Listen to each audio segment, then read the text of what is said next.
Hello everyone, कैसे हैं आप सब और क्या हाल समाचार हैं आपके। देखिए, हर चमकती चीज सोना नहीं होती है, ये कहावत आप सबने सुनी होगी।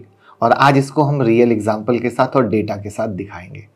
ये दिखाना इसलिए जरूरी है क्योंकि हमारे रिटेल इन्वेस्टर बस स्टॉक का नाम सुनकर बाय कर लेते हैं और कहीं भी ध्यान नहीं देते। वहां पर चाहे टाटा ग्रुप का ही नाम क्यों ना हो, इसका मतलब ये नहीं है कि वो स्टॉक में इन्वेस्ट कर देना चाहिए। उसके पीछे बहुत लंबी चौड़ी कहानी होती है। तो वहीं पर आज आपकी डिमांड पर हम बात करने वाले हैं टीटीएमएल के बारे में, टाटा टेली सर्विसेज। ठीक है, तो आप पहले ये बताएं कि आपको इस शेयर के बारे में क्या लगता है। ठीक है, आपको क्या लगता है आप बताएं, फिर मैं अपनी बात बताता हूं जिससे मैच करेंगे तो एक मोटिवेशन आएगा कि नहीं सही हूं। तो मैं मुकुल अग्रवाल आपका आप ही के यूट्यूब चैनल में स्वागत करता हूं। जो भी नए लोग हों चैनल को सब्सक्राइब कर लें और बेल आइकॉन को हिट कर लें। तो पहले कंपनी के बिजनेस को समझ लेते हैं ताकि सारे पॉइंट को समझ पाएंगे। तो टाटा ग्रुप की कंपनी है टीटीएमएल, टेलीकम्युनिकेशन कंपनी है। पहले ये टाटा डोकोमो के नाम से सिम भी सेल करती थी, मगर 2014 में टाटा का डोकोमो की कंपनी से डीमर्जर हो गया और अब टीटीएमएल कंपनी को सर्विसेज प्रोवाइड कराता है। तो इसके सर्विसेज की बात करें तो smart internet service, smart flow, smart office, zoom web security solution, इन सर्विसेज का नाम सुनकर आपको कंफ्यूज होने की जरूरत नहीं है। आसान भाषा में इसको समझिए कि टीटीएमएल ऑफिस में वायर के थ्रू इंटरनेट सर्विस प्रोवाइड कराता है। आपको कॉल सेंटर से कॉल आता होगा तो आप सुनते होंगे कि आपकी कॉल रिकॉर्ड होगी क्वालिटी इंप्रूवमेंट के लिए। वो रिकॉर्डिंग बॉक्स, कॉल की सर्विस टीटीएमएल देता है। आप जूम यूज करते हैं इंडिया में, जूम की सर्विस टीटीएमएल प्रोवाइड करता है। इसके अलावा online cloud storage, security service provide करवाता है टीटीएमएल। तो ओवरऑल टीटीएमएल कंपनी के लिए कम्युनिकेशन सर्विस प्रोवाइड करता है। हमसे जुड़ जाएं, जहां हर मॉर्निंग मार्केट खुलने से पहले मार्केट की वीडियो बनाते हैं और वो सिर्फ टेलीग्राम पे देते हैं। लिंक डिस्क्रिप्शन में है, जुड़ जाइएगा, फायदा रहेगा। उसके अलावा भी टेलीग्राम में लाइव मार्केट में भी बहुत कुछ देते हैं, तो जुड़ सकते हैं आप। क्लाइंट बेस की बात करें तो 7.14 लाख सब्सक्राइबर हैं इनके। इनका मेजोरिटी बिजनेस महाराष्ट्र और गोवा से आता है क्योंकि इन्हीं जगहों पे कंपनी ऑपरेट करती है। तो ये था इनका बिजनेस। अब देखते हैं कंपनी के फंडामेंटल को। तो पिछले 5 साल का कंपाउंडिंग सेल ग्रोथ है -17%। जी हाँ, माइनस में सेल ग्रोथ। रिसेंट ईयर की बात करें तो मार्च 2021 में सेल था 1044 करोड़, मार्च 2022 में सेल था 1094। परसेंटेज वाइज 4.7% का ग्रोथ हुआ सेल्स में। कंपनी का नेट प्रॉफिट मार्च 2021 में टीटीएमएल का नेट लॉस था -1997 करोड़, मार्च 2022 में नेट लॉस था 1215 करोड़। सेल बढ़ा मगर फिर भी नेट प्रॉफिट में लॉस ही रहा। क्यों? इस लॉस की वजह कंपनी के ऊपर कर्ज का प्रेशर है। मार्च 2022 में टीटीएमएल का ऑपरेटिंग प्रॉफिट था 468 करोड़ और इन पे डेट का इंटरेस्ट बर्डन था 1539 करोड़। जितना कमाया उसके ऊपर 3 गुना इंटरेस्ट पे करना। अब आप ही बताएं कहां से होगा। कमाई से ज्यादा इंटरेस्ट कोई बिजनेस पे कर पाता है? तो इसलिए अक्सर कहते हैं कि भैया कर्ज अगर ली हुई भी कंपनी है तो पे कैसे कर रही है ये पहले देखो, क्योंकि वो जरूरी है ना। तो टीटीएमएल का मार्केट कैप 12,668 करोड़ का है, डेट 19,459 करोड़ का है। मतलब जितना कंपनी का मार्केट में वैल्यू है उससे ज्यादा कर्ज है।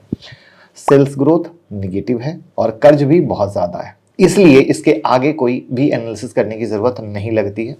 जहां प्रॉफिट नहीं वहां वैल्यूएशन कैसे करेंगे? सिर्फ रेवेन्यू के बेसिस पर वैल्यूएशन करना मुझे पर्सनली सही नहीं लगता है, क्योंकि लास्ट में बस प्रॉफिट इंपॉर्टेंट है। घर में कितना पैसा बचा, धंधे का यही सबसे उसूल है, इंपॉर्टेंट है।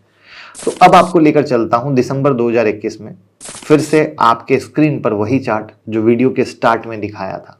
तो उम्मीद है आप समझ गए होंगे कि इसमें क्या हुआ था। कमेंट में प्लीज बताएं चार्ट देखकर आपको क्या लग रहा है कि क्या हुआ था। तो मैं अब आपको बताता हूं। 28 सितंबर 2021 में टीटीएमएल ने EZ solution connect service launch किया था। उस वक्त टीटीएमएल का प्राइस था 34.65। 11 जनवरी 2022 तक ये प्राइस पहुंच गया 290। परसेंटेज वाइज 737.37% का रिटर्न, वो भी सिर्फ 3 महीने में। इस प्राइस मूवमेंट को देखें तो एक्सचेंज ने कंपनी से 14 अक्टूबर 2021 को जवाब मांगा था। कहा था कि अगर कोई इवेंट हुआ है तो पब्लिक को बताइए कि भैया तेजी क्यों है। जिस पर टीटीएमएल का जवाब आया कि भैया कोई इवेंट हुआ ही नहीं है, हम इन्फॉर्म कैसे करें। इसके अलावा भी ये न्यूज़ था कि टीटीएमएल और भारती एयरटेल का मर्ज होकर स्मार्टफोन भी बनाएंगे, बट वो भी सिर्फ न्यूज़ था। इसके बाद 20 अक्टूबर 2021 में कंपनी ने स्मार्ट इंटरनेट सर्विस लॉन्च किया। इसमें र्यूमर में उठा कि टाटा ग्रुप सुपर ऐप बनाने वाला है। तो सुपर ऐप तो बना रहा था, बट उसमें बात ये आ रही थी कि टीटीएमएल का अहम रोल होगा, बट रोल तो निकल के नहीं आया। इसके अलावा 29 अक्टूबर 2021 को टीटीएमएल ने एक्सचेंज को बताया कि डिपार्टमेंट ऑफ टेलीकॉम ने उनके एजीआर ड्यू को पे करने के लिए 4 साल का टाइम दे दिया है। एजीआर लाइसेंसिंग फी हो जाता है जो डिपार्टमेंट ऑफ टेलीकम्युनिकेशन चार्ज करती है टेलीकॉम कंपनी से। तो ये क्या था, एक रिलीफ था टीटीएमएल के लिए। और इन सब कारण से टीटीएमएल का शेयर लगातार पंप हुआ और मार्केट में न्यूज़ भी फैली और प्राइस बढ़ा। जैन 2022 के शेयर फिर धीरे धीरे गिरने शुरू हो गए। मतलब पंप और डंप और रिटेलर फंस गए। तो वहां पर क्लियर कट कहानी ये है कि जो भी हुआ वहां पर ऑपरेटर का बहुत बड़ा हाथ था, जो चार्ट से आपको साफ दिख रहा है। उसके अलावा कोई कहानी नहीं थी। होल्डिंग पैटर्न देखेंगे तो जून 2021 में एफआई की होल्डिंग थी 0.01%। सितंबर 2021 एफआई होल्डिंग बढ़कर हो गया 0.16%। जून 2022 तक 2.34% तक गया। फिर वहां से अब 3 क्वार्टर में डिक्लाइन शुरू हुआ है। तो इससे साफ दिख रहा है कि कैसे एफआईआई और ऑपरेटर ने शेयर को पंप किया, और जब सारे रिटेल ट्रेडर हाई पर फंस गए तो शेयर धीरे धीरे डंप हो गए, यानी बड़े लोग पैसे कमाकर निकल गए। आई होप पंप और डंप की वीडियो आपने देखी होगी, जो अरशद वारसी वाली केस में भी हमने बनाई थी कि कैसे गंदा खेल चलता है। नुकसान होता है रिटेल ट्रेडर का, रिटेल इन्वेस्टर का, क्योंकि वो कभी भी डिटेल में जाकर अध्ययन करने की कोशिश नहीं करते हैं। वो सिर्फ नाम के पीछे भागते हैं और इसीलिए कहते हैं कि हर चमकती चीज़ सोना नहीं होती।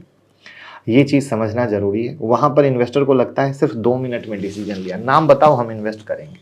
जबकि कोई भी बिग इन्वेस्टर 15-15 दिन, 1-1 महीना कंपनी की स्टडी करता है और तब जाके पैसे लगाता है, क्योंकि उनकी मेहनत के पैसे हैं। तो सवाल ये आ रहा है कि रिटेल भाई अपने मेहनत के पैसे को इतना डीप एनालिसिस में जाकर कभी इन्वेस्ट करने की कोशिश करते हैं? क्योंकि कभी कभी वीडियो लंबी हो जाए तो कहते हैं सर शॉर्ट में बताओ।